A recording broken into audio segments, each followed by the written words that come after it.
A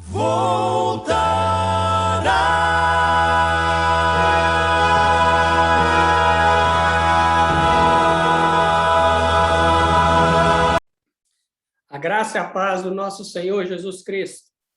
Estamos aqui para mais uma aula do curso de Escatologia Bíblica. Hoje é a aula de número 34.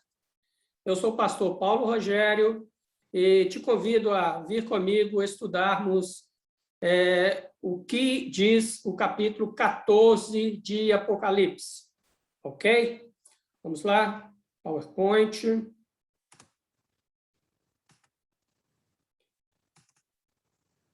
Ok.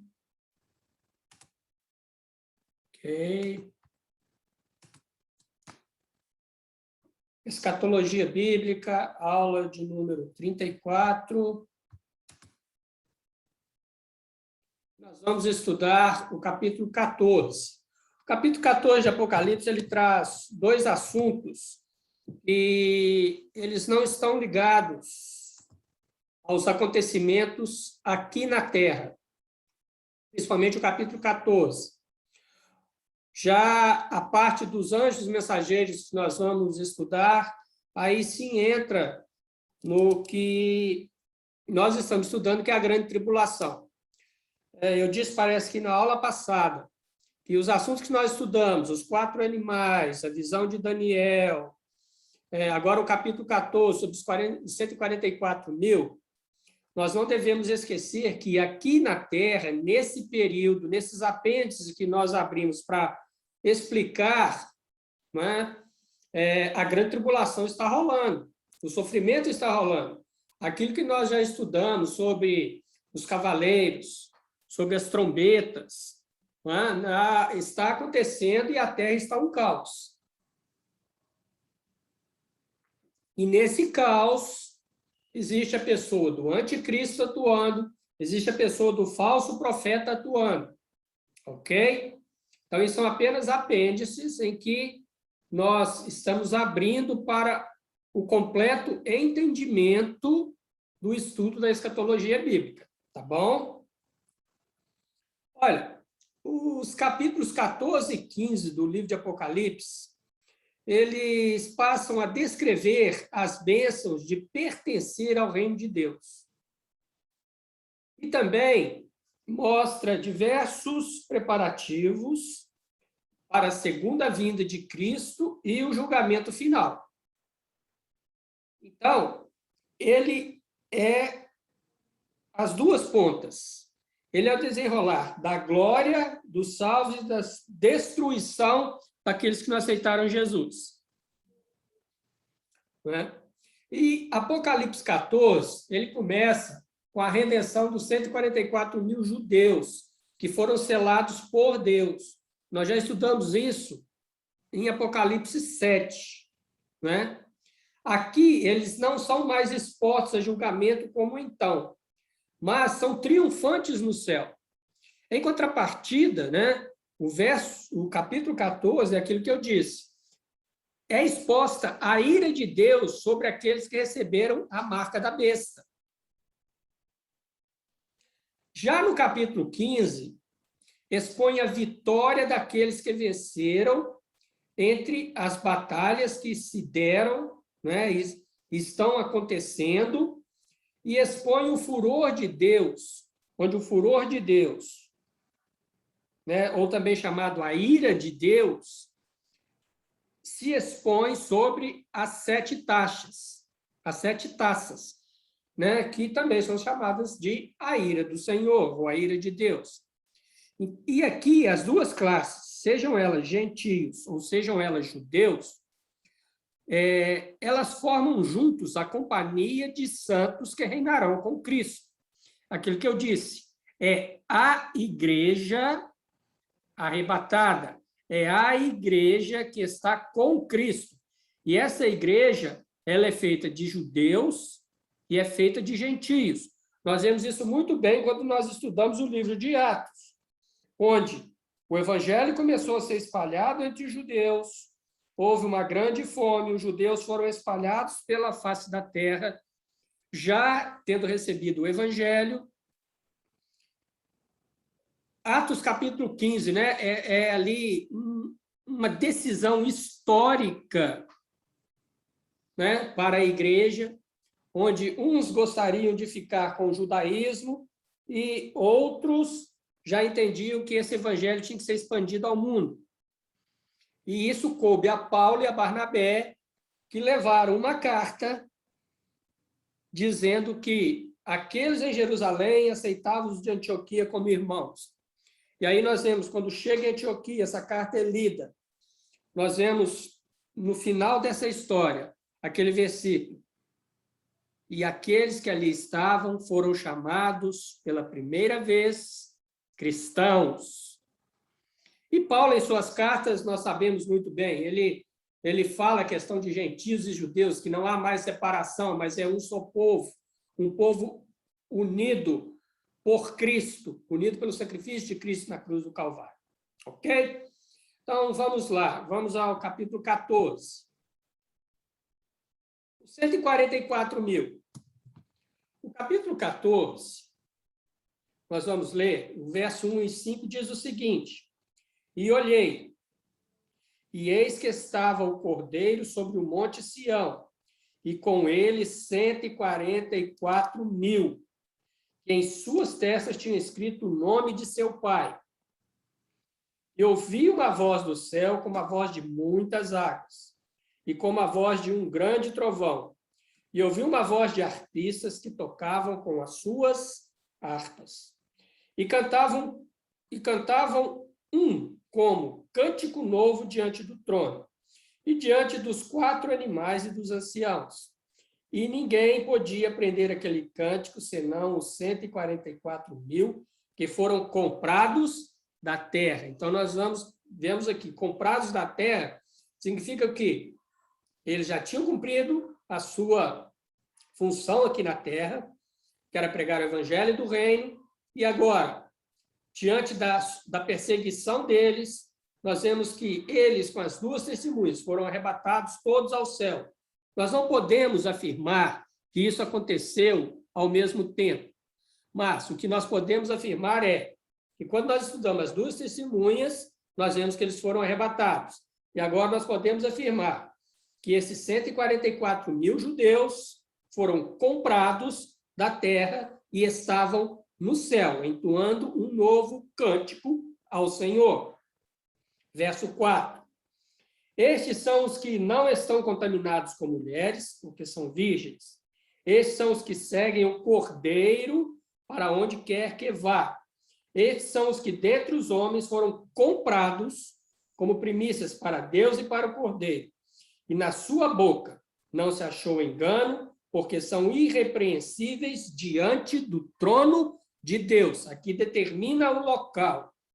Desde o verso 1 até o verso 5, determina o local onde eles estão agora, no céu. Eles foram arrebatados.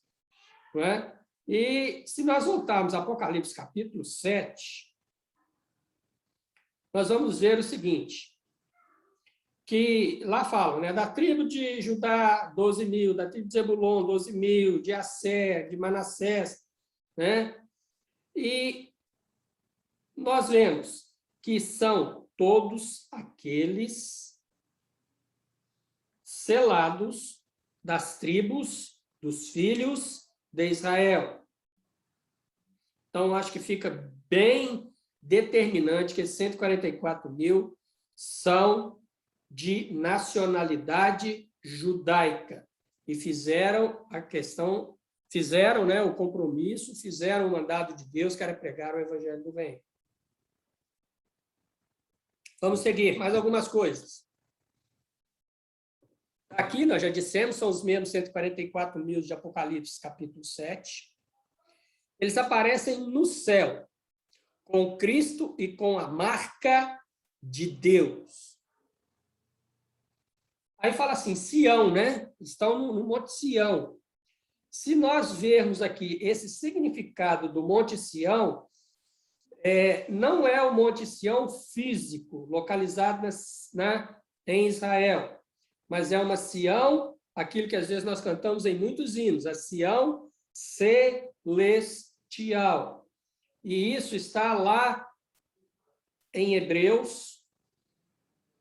Vamos fazer questão de ler Hebreus, capítulo 12, os versos 22 e 23. E diz assim: mas chegastes ao monte Sião, e à cidade do Deus vivo, a Jerusalém celestial, e aos milhares de anjos, a universal assembleia e igreja dos primogênitos que estão escritos nos céus, e a Deus, o juiz de todos, e aos espíritos justos aperfeiçoados. Então, o verso 22, ele diz muito bem sobre uma questão espiritual, uma questão de habitação celestial. Ao monte Sião e à cidade do Deus vivo, a Jerusalém celestial, e aos milhares de anjos. Então, essa Sião que aparece em Apocalipse 14, ela está falando da Sião celestial a qual nós aguardamos. Por último, tem um canto específico.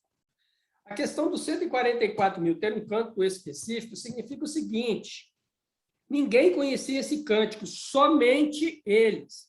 Ah, mas como assim?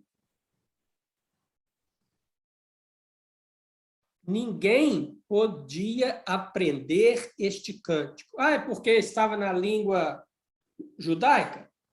Era o hebraico? Não, a questão não é essa, porque a igreja já está no céu. E junto a essa igreja existem judeus, e eles conhecem a língua. Mas, né, o verso 3 diz que e ninguém podia aprender aquele cântico, senão os 144 mil que foram comprados da terra.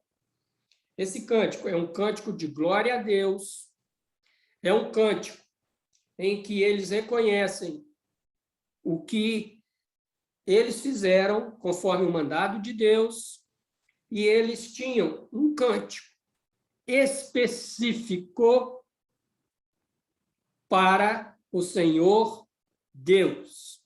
Então, apenas eles entoavam esse cântico em que significava comunhão, significava soberania de Deus e significava que eles estavam em comunhão com o Deus eterno.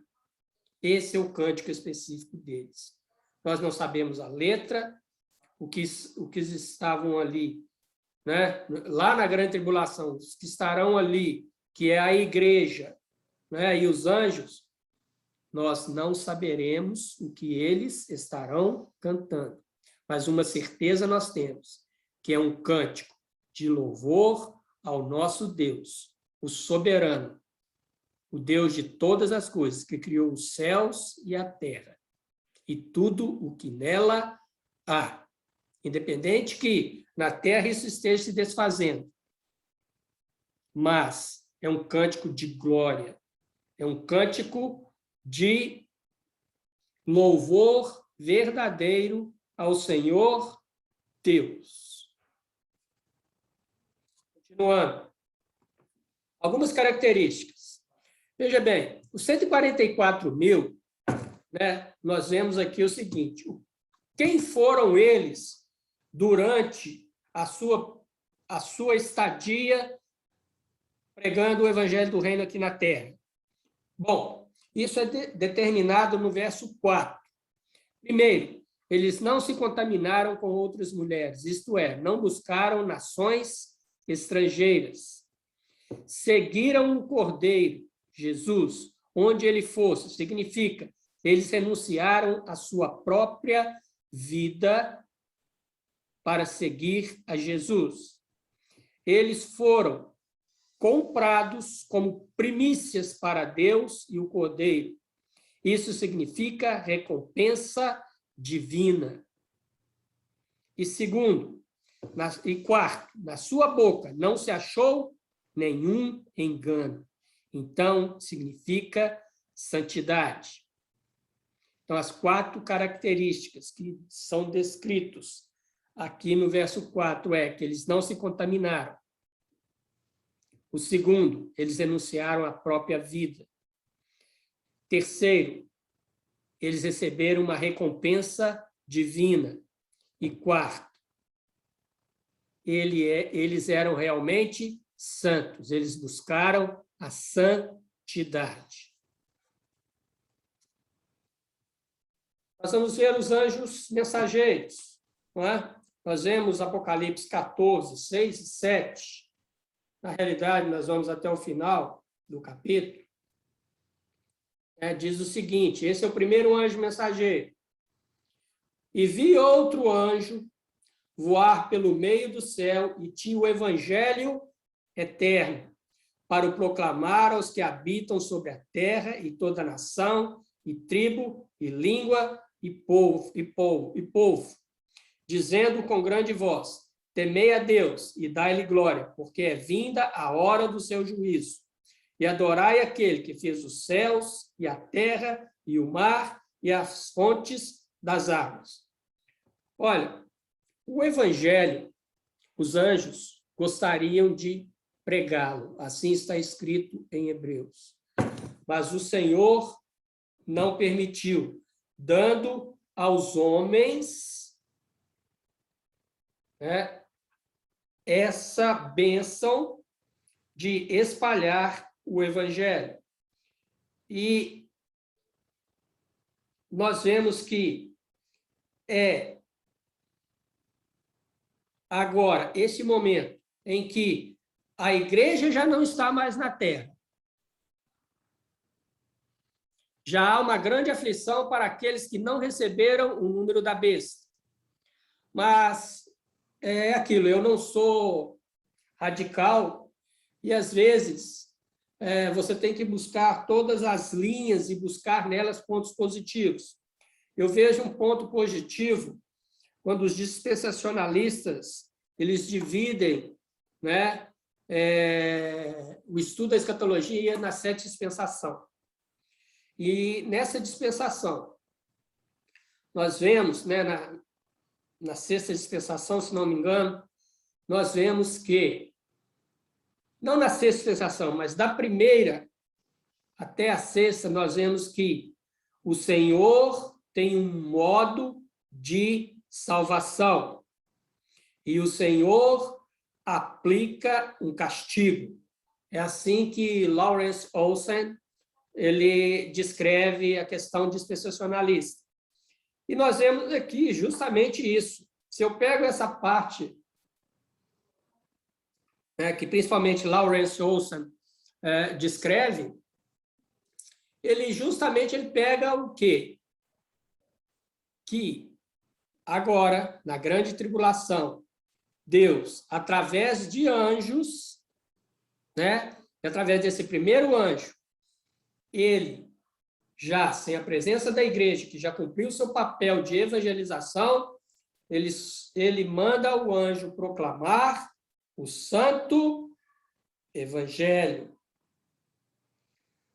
E veja bem a força desse evangelho, porque agora já não são homens da qual você pode duvidar, mas, infelizmente, são anjos que proclamam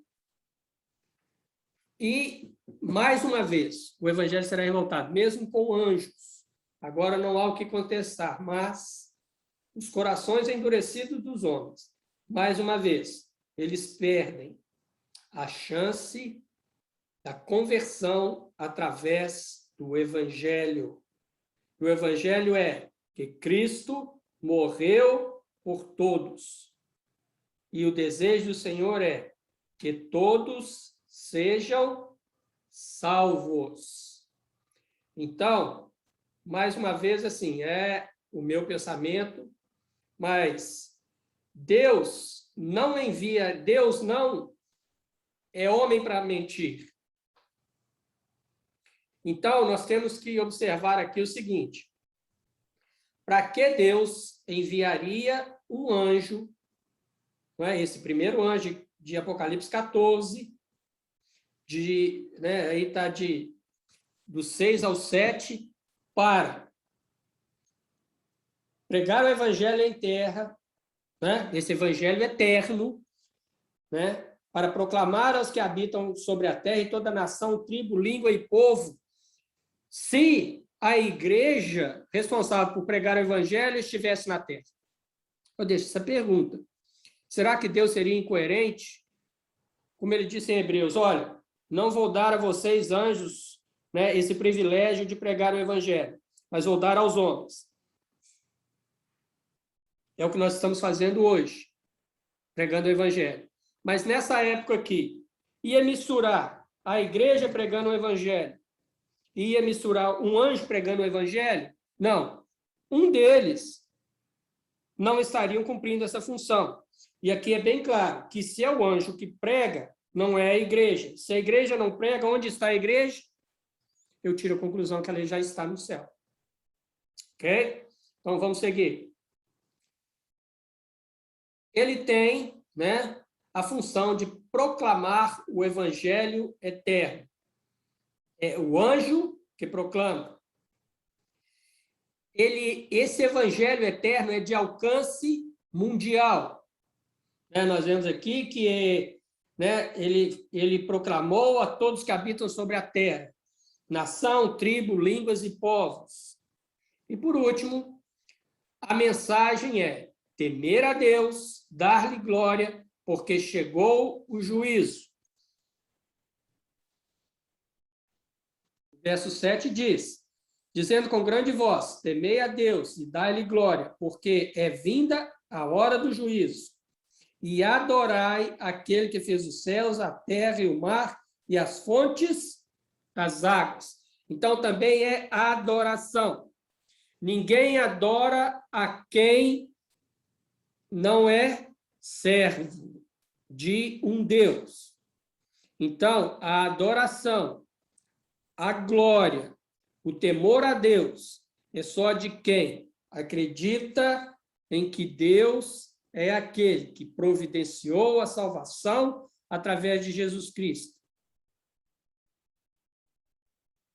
E o aceita como Deus único, suficiente e verdadeiro na sua vida. Essa é a proclamação do Evangelho Eterno. Aí nós temos o segundo anjo. E outro anjo, verso 8 do 14. E outro anjo seguiu dizendo, caiu, caiu Babilônia, aquela grande cidade, que todas as nações deu a beber do vinho da ira da sua fornicação. Agora já é um anjo, que já não traz mais boas novas de esperança aos povos, mas aqui ele já anuncia a destruição, já anuncia a queda da grande Babilônia. E diz que essa cidade fez as nações beberem do seu vinho, da sua ira e da sua fornicação. Então, aqui já é um anjo de julgamento. Então, ele anuncia destruição. Ele anuncia a questão da Babilônia. Essa Babilônia aqui é o sistema religioso mundial, não é o Império Babilônico. Calma, mais à frente nós vamos estudar a Babilônia política e a Babilônia religiosa, ok? E, por último, nós entendemos que é o Império Romano religioso. Okay? Essa Babilônia que fala aqui é o Império Romano religioso. Por quê? Se nós pegarmos o Império Babilônico, o Império Romano político, ele não faz isso aqui, ó, beber do vinho da ira e da sua fornicação. Né? Nós vimos que o que acontecia? A premissa do Império Babilônico, do Império Romano era invadir terras, dominar povos, mas eles não interferiam no seu sistema religioso, desde que não ultrapassassem as leis romanas. Nós vemos muito bem isso na época de Jesus. Jesus viveu sobre o domínio do Império Romano, mas nós vimos que A nação de Israel, o seu sistema religioso não foi prejudicado. Eles tinham todas as suas festas, eles tinham todos os seus cargos clérigos, como os sacerdotes, os sumos sacerdotes, os escribas, não é? No momento mais decisivo, o sistema religioso judeu, ele jogou para o sistema político romano a questão da crucificação de Cristo. Ele levou até Pilatos. Pilatos era o dominador, ou era o que governava aquela região em que Cristo estava sendo julgado. E Pilatos, é lógico que dentro da sua política ele também tinha que ter o apoio do povo. Então ele joga para o povo a decisão: a quem queres que eu crucifique? Quer dizer, ali já era uma decisão política, mas porém influenciada por questões religiosas judaicas, que sempre procuravam alguma coisa para condenar ao Senhor Jesus Cristo, fazendo isso nos 4 evangelhos. E aí o povo escolhe Barrabás. Vocês entenderam aí a questão? O Império Romano, ele não entrava em questões, né, de religião. Ele apenas dominava. E não tinha, a princípio, após o seu domínio, é lógico, né?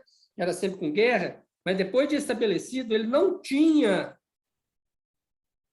o desejo de sair destruindo, de colocar a sua ira política dentro dos povos dominados. Ele só queria que os povos dominados respeitassem as leis romanas. Estava respeitando? Ok, vocês convivem dentro do seu sistema. Vocês continuam com seus costumes, vocês continuam com seu sistema religioso. Nós não estamos preocupados com isso. Nós estamos preocupados em ter terras, em ter domínio, em ter riqueza. Ok? Vamos lá. Terceiro anjo. Entra o terceiro anjo. A partir do 9.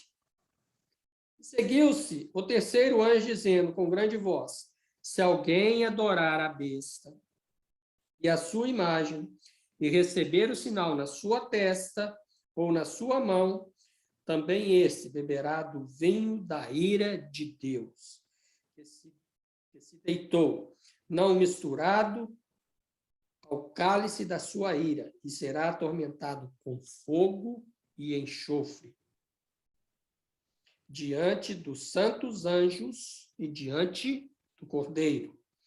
E a fumaça do seu tormento sobe para todo sempre, e não tem repouso nem de dia nem de noite, os que adoram a besta e a sua imagem, e aquele que receber o sinal do seu nome. Então, nós já estudamos isso na aula passada. Fazemos aqui a proclamação derradeira do terceiro anjo, avisando a população em que aqueles que aceitaram o sinal da besta, eles estão perdidos. Então, as características são anunciar a ira de Deus. Então, é um anjo também que anuncia destruição, catástrofe. A outra, anuncia a ira de Deus sobre todos aqueles que receberam a marca da besta, já estudado por nós. E, por último, é bem claro, aqueles que aceitaram, eles terão tormento eterno. E a ira de Deus estará sobre eles.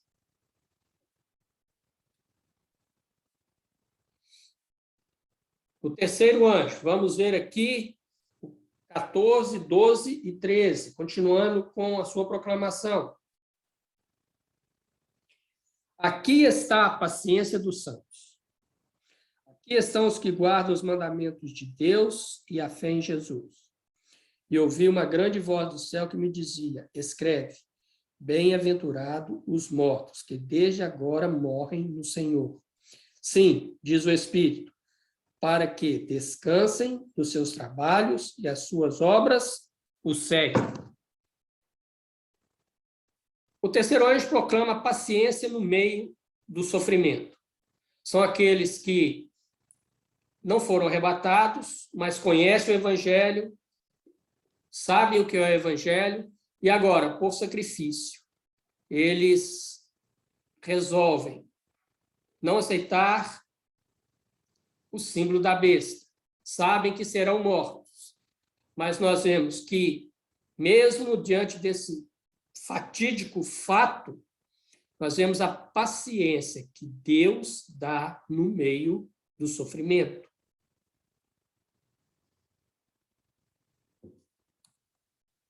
Outra, todos os que guardam os mandamentos e permanecem na fé. Então, esse é um princípio para aqueles que irão rejeitar o número da besta. Eles vão ter que guardar os mandamentos e permanecerem na fé. Aquela fé que eles não publicaram ou não tiveram durante o período da graça. Mas agora, eles, diante disso, eles entendem que realmente eles deveriam ter sido mais fervorosos, deveriam ter dado mais atenção ao ensino da palavra. E isso vem à tona agora nesse período, porque eles veem ali a sua chance de salvação. E voltando à questão de Lawrence Olsen, na sua descrita sobre o dispensacionalismo. Em todas as dispensações, Deus dá um meio de salvação e Deus também aplica um meio de castigo. Aqui, nesse momento específico, o meio de salvação é rejeitar o número da besta. O castigo é todos que aceitarem o número da besta estarão perdidos para sempre. Então, nós estamos falando de pessoas vivas. Aqueles que já morreram com Cristo estão desfrutando a glória que o apóstolo Paulo viu. Aqueles que morreram sem Cristo já estão como a parábola do rico e do Lázaro. Estão como o rico, já sofrendo uma parte das dores daqueles que rejeitaram a pessoa de Jesus. Aqui estamos falando só de pessoas vivas. E mostra justamente a salvação na grande tribulação, porque não aceitaram a marca da besta.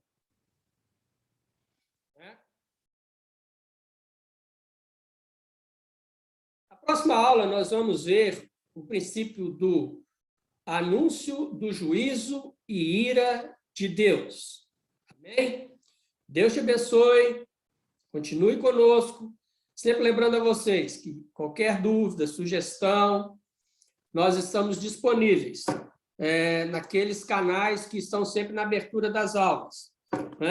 Nosso e-mail, o nosso telefone, em que você pode mandar mensagem pelo WhatsApp, pelo Telegram, pelo Messenger. Estamos aqui para estudarmos juntos, para conversarmos, para dividirmos dúvidas e chegarmos a uma conclusão, para a honra e glória do nosso Deus. Amém? Fique com Deus. Tchau, tchau.